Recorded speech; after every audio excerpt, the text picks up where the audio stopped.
I kid you not, I went through 1,000 pounds of meat. It was almost $2,000. The average day is like 16 to 17 hours a day. Pre-tip was like 32,000. James Sluss, Pig's Head Barbecue. So I started 8 years ago, fooling around, wanting to build a smoker. So I built one out of an actual old Philco refrigerator, and then just kind of messed around with that. And then, so not here, unfortunately, is our other smoker that we cook everything on. That one I ended up building after doing this for a couple years. She pretty much told me you need to get out and do something with that. So started on Sundays. Those are my only day I had off from working at a country club in Paw Paw. So we started on that, and then 7 years later, here we are. And then did you have what made you get into barbecue? What made you get into the food industry? So food industry, I've been in that the last 25 years. I started with that when I was 16, just kind of liked it. Went to vocational school in high school, did that class, kind of enjoyed it, and then moved on to a couple different restaurants. Went to culinary school actually up in Grand Rapids. And then barbecue, it was just something that I really never got into outside of in kitchens and whatnot. So I decided to, I saw the fridge smoker, it looked cool. Decided I just wanted to kind of play around with it. What were some of the initial investments that you had to make, or what did you have to prepare for? The smoker itself, building that, licenses. I don't know, there's all my catering boxes that I ended up having to kind of get into. We didn't end up actually getting the food truck itself until 4 years ago. 2000? Yeah, 2000, so COVID. We ended up buying this up in Grand Rapids. To get into it, we ended up buying canopies, tables, chafers, whatnot, and we ended up having our smoker out, and then we served out of that. We actually served out of the smoker and some chafers and whatnot, so we ended up having to buy all that, all our licensing, and then catering boxes, just to kind of keep stuff cold and hot. And did you buy this new or used? Bought it used. There's a guy up in Grand Rapids. This was his dream. He started it. Completely different business. He ended up doing something else with it, and then COVID happened, shut everything down up in Grand Rapids. So his other business that he had was thriving pretty good. So he ended up just trying to get out of this, which I guess a perfect timing. So we stepped in and just kind of did our own thing.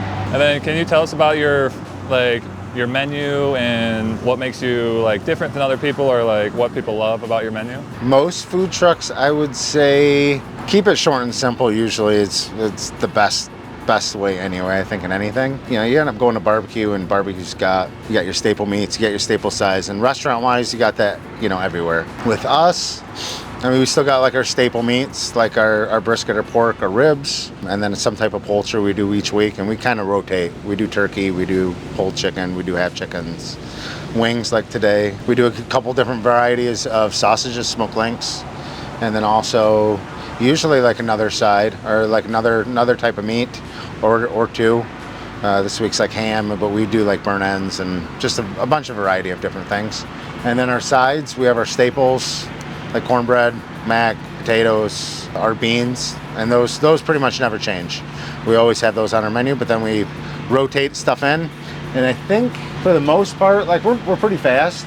Instead of just kind of solely doing sandwiches or sandwiches are loaded up mac and fries or whatever you see, we kind of do almost more like a barbecue restaurant kind of feel, where we got platters, we do family meal deals.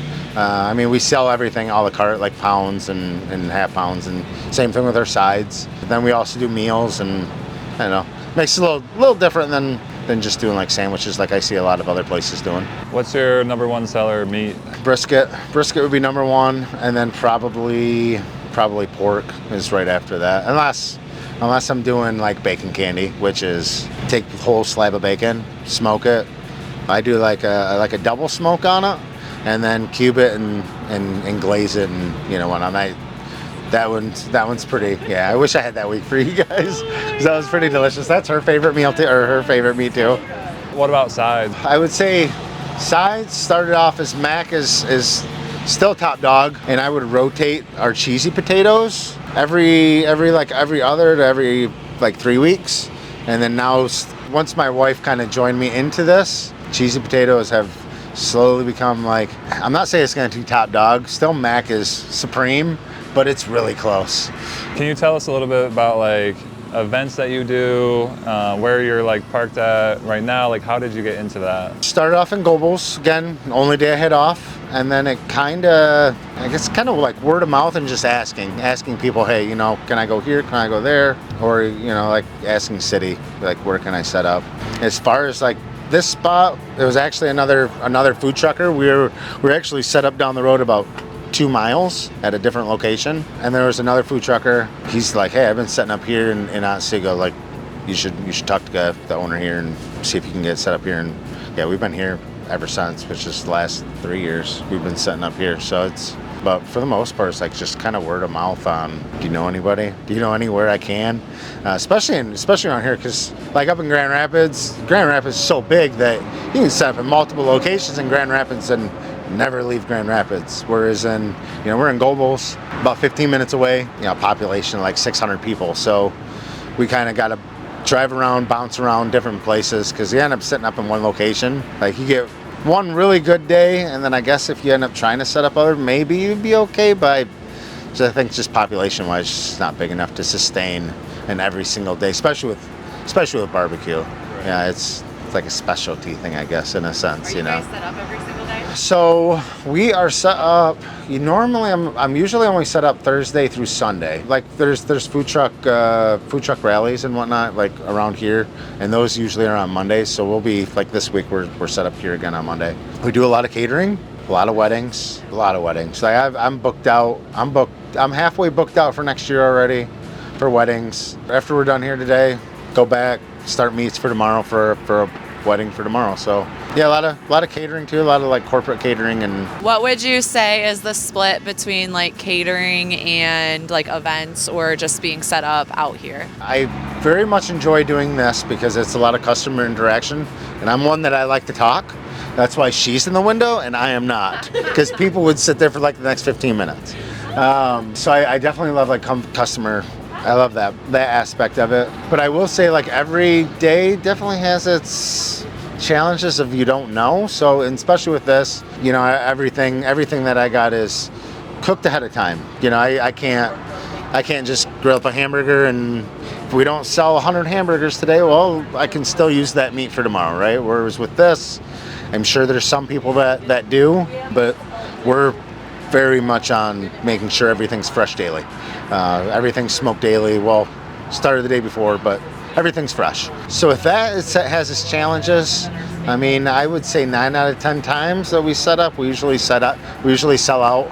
We're pretty good at judging, what we do. You always get those curveballs where you just don't know. Like last night, usually it's a really good event where we had like a little food truck rally, and normally that's an amazing event. A lot of people show up. Dead. It was bad yesterday. So, and then catering wise, I enjoy catering because you get customer interactions as well, but it's like a preset. I know what I'm going in for. I know what to bring. It's a preset amount. You know what's coming to the table. Whereas with this, you just don't know. Would you say like revenue wise, one is typically better than the other? Catering's way better than this is, especially since it's like on this, there's always human error no matter what you do. Even though we got like portion cups and portion containers and weight and everything else, especially when you get a line. If a person's buying a pound and it's a pound and a quarter, I'm not gonna sit there and try to, take back that quarter pound or whatever. It's going in. You're getting it. It's just what it is. Try to be speed, try to be fast. So catering's definitely like, I think that's kind of what we try to do too, is try to get enough catering throughout the week that it kind of helps pay for the rest of the week.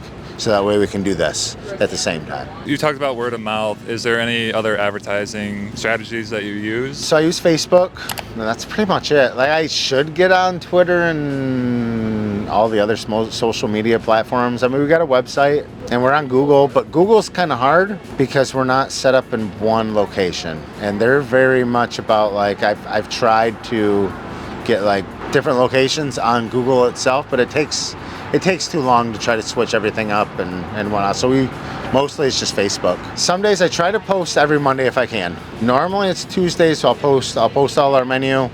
Since it does change every week, at least a few items, and then our locations. For the most part, we try to stay very, very consistent with our locations and our times. But again, catering. If something comes in with catering and we end up taking that, then it kind of messes up some of the other stuff in the week too, which kind of sucks. But if you could give like a quick breakdown of like your normal week looks like how many days are you going out to sell or do a catering, and then how many days are you prepping and cooking, stuff like that? So normally my day never ends. So normally my day starts because we clean our smoker and whatnot too. So we give it a deep clean like once a week. We'll clean it every day after we take everything out. But like a big like a scrub down, power wash, the works. I'll usually start that on Monday, and that usually takes us like 3-4 hours. And then Tuesday's our stock day, so we're never open on a Tuesday because that's just our stock and our big prep day in a sense too. So we prep all our own sauces, everything's scratch, which has its advantages but also its downsides. It takes forever for everything. So Tuesdays stock and prep, make all our own sauces, make some of our sides and whatnot for the week. Normally if we are open on a Wednesday, which again normally we're not, because then we have to also try to cook everything on Tuesday as well. Start everything on Tuesday evenings, and we usually don't get prep done until 6-7 o'clock at night as it is. So it's normally we'll start Wednesday with being open Thursday, Friday, Saturday, Sundays. Usually start about 7 a.m. and then the day won't stop until like 11-12 o'clock at night. And then Thursday morning, get up about 5:30.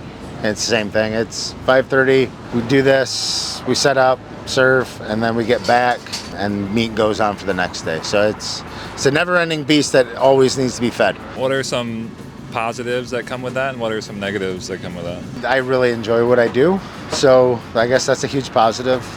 Feeding people is a huge one for me. Happy faces, get to see people, get to talk. Negatives is, I'd say the only negative really for me, because I've been in the industry for forever anyway, so I'm used to really long hours. So I'd say that would be the only negative to some people, is the hours. I think my average day is like 16 to 17 hours a day that I'm working. Because again, the beast always needs to be fed. We do it like old school style, we do a stick burner, so it's it always has to constantly be fed wood. I think that's the only downside maybe I don't know, even for me, I've got kids, so time-wise is the only downside, I would say. Like back to the meat, where do you source that from? Like how do you go about that? We get some stuff local, some stuff, but for the most part, everything is ordered in through Cisco. Like I get 98% of everything through Cisco, just because there's no possible way for me to actually go out and try to buy everything either locally or whatnot. I have to have a semi-trailer to fit everything that I need. So get everything from Cisco, but we do try to make sure that mostly everything that we do get, I mean meat-wise, is all Michigan-based. Our buns that we get, because there's only a couple things we don't make, and that would be buns and our noodles for our mac. Buns are local. Those do come out of Kalamazoo, but we do get them shipped in from Cisco. They bring them into us. Our meat, for the most part, all of our pork comes out from a little family place over near Traverse City. It's a little like family farm that they end up doing it. I guess it's not little as in like a couple people, but it's still Michigan based. They started off with literally just mom and pop, and then they just kind of slightly grew. Can you talk about like one of your best days, maybe catering, or one of your best days just set up at a outside of business or at a market? So I would say best day setting up with this roadside would probably be our Gobles location. That was Super Bowl 2 years ago. Super Bowl is always busy, but 2 years ago was wild. I kid you not, I went through 1,000 pounds of meat. That's just the meat itself, and then I end up going through like in perspective, wings. I went through 800 wings, like there was 10 briskets. It was a massive amount of food, and then add all the sides on top of that. We ended up selling out in like 2.5 hours. It was gone, and that was probably the best day ever setup wise. And then catering wise would be corporate, and we ended up feeding like a little over 3,500 people. How long does that take you to prep for? That one was a week dedicated.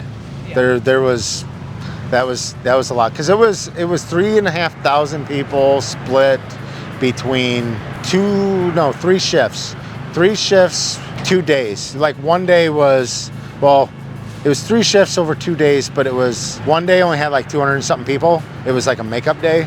And then the first day was first and second. So we got pretty much like the bulk of everybody on that day. And we did that somehow with just 3 of us. We did it out of this, but we actually, chafers, tables, buffet style people went through, they did their own thing. But that took like 96 hours of man time just to prep.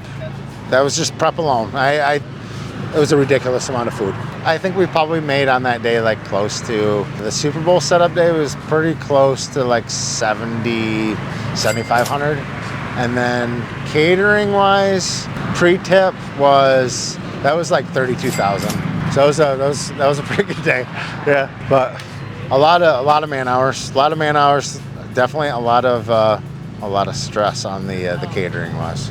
A lot of people. Has it just been you two since the beginning? When we first started, it was just me going solo, and then I kind of branched out. My cousin Tim, and he's actually mentioned in so we got voted Best Barbecue 2019 by MLive, and I'm doing the whole state of Michigan. We got voted best in the Kalamazoo, Van Buren area. He ended up joining me at that time, and he worked with me for a little over like a year and a half. We expanded out quite a bit, and then me and him just kind of went our own separate ways. You know, stuff happened.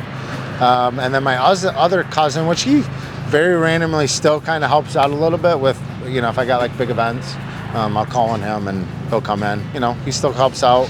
He helped me out for a good couple years until we actually bought this and went full time. Both ready. You know, he kind of encouraged me to buy this. Let's go full time. We can do it. And then we went full time, and that became like, all right, now I really see how much work we have to do. So that kind of, you know, he's got kids too, so he kind of was like, yeah, I gotta step back. I can't because it's just too much time. So then after that, me and her started. Well, she pretty much, I'm not gonna say didn't have a choice, but in a sense, she was like, I was like, well, Pat quit, so you're gonna have to help me out. Yeah. I guess, you know, it's kind of hard for her to call into work because like she's at home. So that's kind of nice, but yeah, she's been my rock for the last 3 years now. So how many pounds of that do you go through a week? An average week, I go through 600 to 700 pounds. That's why I can't go to the store and buy. There's no way, not humanly possible for myself to shop. Pork, and then a little less of that. We probably go through 400 to 500 pounds a week of that. So these are our links. Natural case sausage. This week is a jalapeno cheddar. Normally we do just like a cheddar link, which is delicious. Ham. We get this actually from the same small family business where we get our pork from. They smoke it off. They all do all that jazz. But it has a really, it just has like a really beautiful fat layer. And it's probably the most tenderest ham I've ever had. We end up smoking it off overnight as well. We do like a double smoke on that. So they smoke it, then we smoke it, and then we have a glaze recipe that's been in my family for the past like 90 years. And so that glaze goes on there. And then we also do that during like Thanksgiving and Christmas and Easter. So, and we put it out there and people come up and yeah. But they buy whole hams, whole turkeys, prime ribs. And then this week we got our smoked wings. So I smoke those off really low and slow to try to render out some of the skin. And then we flash fry them just to crisp them up. And then our ribs. So this week is St. Louis. We kind of rotate a little bit. St. Louis this week, sometimes we end up doing more baby back than we do St. Louis, but everything is dry rubbed, smoked. We make our own rubs, and then all our sauces are on the side. So we can't put it on there, but we have technically 5 different sauces we make all in house, from like classic, a sweet heat has a nice little kick, Alabama white, which is like our probably our most famous sauce that we make, and then a golden honey, which is like a mustard base, and then we have a Death Con, which is for those that are very brave and willing. It's made with like a little 2-ounce cup, has roughly 2 Carolina Reapers peppers in there, and then it also has some pepper extract. So it's hot, but we go through a lot of that too. So How many people are trying that? a lot. When we first started, I would say when I make it, so I make it like by the gallon, and when I make a gallon would last me probably like a month and a half. And now I think I have to make a gallon just about every week now. I'm going through like a gallon of it, which, I mean, we keep it back up here, or back here. All other sauces, you know, are outside, so people can kind of, you know, decide how much they want. We don't charge extra for sauce. It's always free. But yeah, we keep that back here because of the off chance of somebody grabbing it, not expecting what it is, and then bad day, man. I don't want to give anybody a bad day. So we are making one of our most popular things. It's a sampler platter. So a sampler is we have 2 different ones. We have a sampler for one. It's enough for one person, but really you can probably get a couple meals out of it. And with both sampler for 1 and sampler for 2, you get to pick any 3 meats you want to pick. Mix match, however you want to do it. And then with sampler for 1, this one comes with 2 sides. The sampler for 2 comes with 4 sides. Definitely our most popular thing that we sell. Because you can't make up your mind. You can just kind of get whatever you want. Link. And this one has our 17-hour brisket, if I can grab it. And then it's got our links, which are jalapeno cheddar links. Put it in there. And our ham. At least for this one. And then how much is this? So this one it's 17. 17 bucks. And we started doing this. It started with a sampler for 1 back in about 4 or 5 years ago. We were setting up at a brewery, and people just couldn't decide on what they wanted because they liked everything. So we were like, well, we're just gonna end up doing a sampler platter now, and you can choose, mix, match, whatever you want. I will say our fries are very popular. Again, they are. So they're called Thunder Crunch is what they're actually called too, but they are instead of beer batter, they are potato starch battered fries.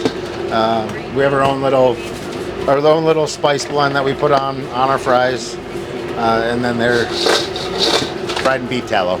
This one is part of the sampler, so you get to pick any meats and any sides you want. And so on this one, they chose the fry and the green bean as their 2 sides. And then we got another one right after that, and then that one also chose brisket, ham, and link too, but they got porky beans and cheesy potatoes as their sides. Is there any like kitchen equipment that you really like here that you would like recommend to others? No, I actually that freezer just went down, and I ended up having to fix that. Luckily, some people that I grew up with, yeah, they are an HVAC, so thank God for that one. I don't know, like a game changer though would definitely be, because like in the smoker, pretty much everything in here, nothing's really ever changed, except for the fact that I've got a deep fryer. The deep fryer is that's a game changer, I'll say. So, I mean, smoked wings are really good, but like if you can flash fry them for a minute and like take that skin and just like crisp it up, it just brings everything to a different level. But I would say that's probably the only I guess piece of equipment, because like we do other things too with it. I mean, other than fries, like I do I guess it's like an Indiana thing, but like a fried pork tenderloin sandwich, like it's bigger than our boxes. It's like a 10-ounce pork tenderloin.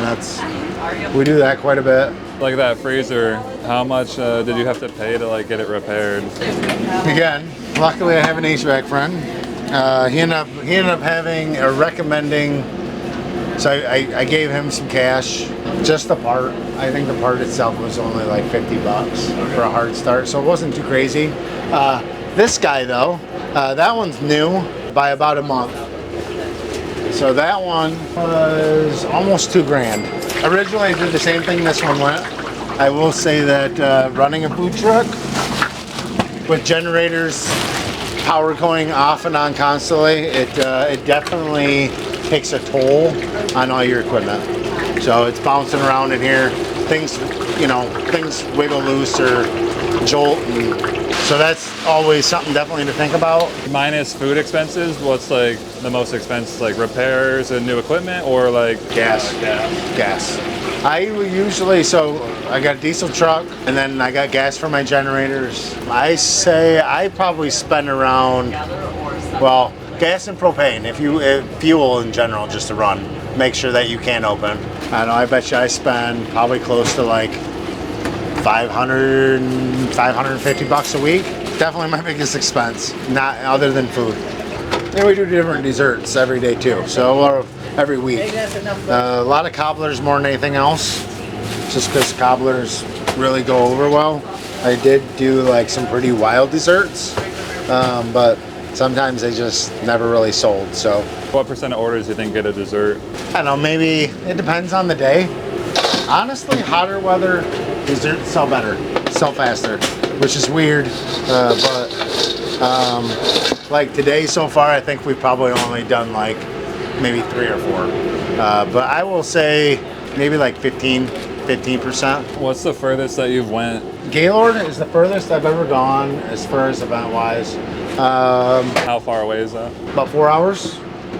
But honestly, like now that I've been in it as long as I have been, my maximum I will drive either catering or food truck is an hour away. I won't go any further than an hour.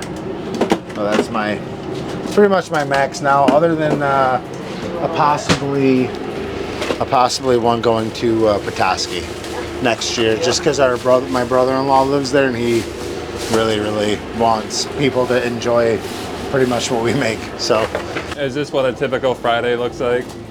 Yeah, typical Friday. Just jamming away, Man.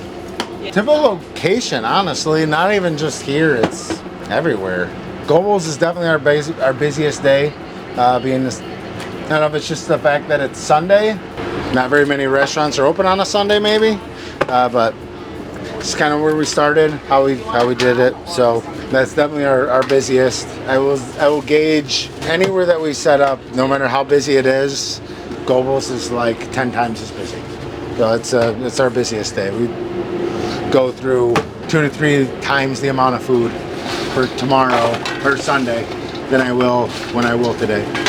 It's a different beast. Can you tell me about like what you do in the off season? Is there an off season? What does the winter look like? So in the past, off seasons, there was one. We were only doing Sunday and Gobles, and we kind of kept that up. I mean, we'd still do like Christmas and Thanksgiving. In the past, like a week before Thanksgiving is usually when we'd be like, all right, we're pretty much done for the year. This year though, and I probably should have took advantage of it a little last year, but I got kids at home, so it was nice to spend time. But this year will be, as long as the weather cooperates, Friday, Saturday, Sunday is what we're gonna end up looking at least this year. So no real off season anymore. Seagull, pawpaw, and Gobles. Yeah, a seagull, pawpaw, and Gobles. For the future, do you have any plans on like expanding or growing, or do you just plan on doing what you're doing? Yeah, I mean, expanding. I don't know if we get asked a lot about restaurant. I don't know if I'm not gonna say I don't ever want to go that route. It's never out of the equation. But you know, the food truck's nice because, I mean, obviously people still come to you, but you're kind of coming to the people at the same time. You know, they don't have to drive so far, which is nice. I think we'll probably get to the point, you know, you just don't want to grow so fast. And it's kind of how it's worked. It's worked the last 7 years, just kind of I'm not gonna say take it slow, but not try to boom out there super fast. I don't want to put all 10 toes in the bucket at the same time, and I've seen that happen so many times in business. And bite off more you can chew. I don't want to go about that. So I mean, in due time, it'd be cool to be able to send like a crew out for catering, and then just kind of continue doing this, or vice versa. Or I won't say another truck won't ever be in the equation either. Maybe eventually one day, maybe like a smaller food truck, or maybe a smaller food trailer or something like that, or something like that. Do you have 3 tips of advice for any other entrepreneurs out there? Work hard. Do not be afraid, because you're going to have to work long hours, especially in the get-go. You're going to have to get your hands pretty dirty. And last tip, just keep chasing your dreams. Don't let nothing stop you, Just keep going.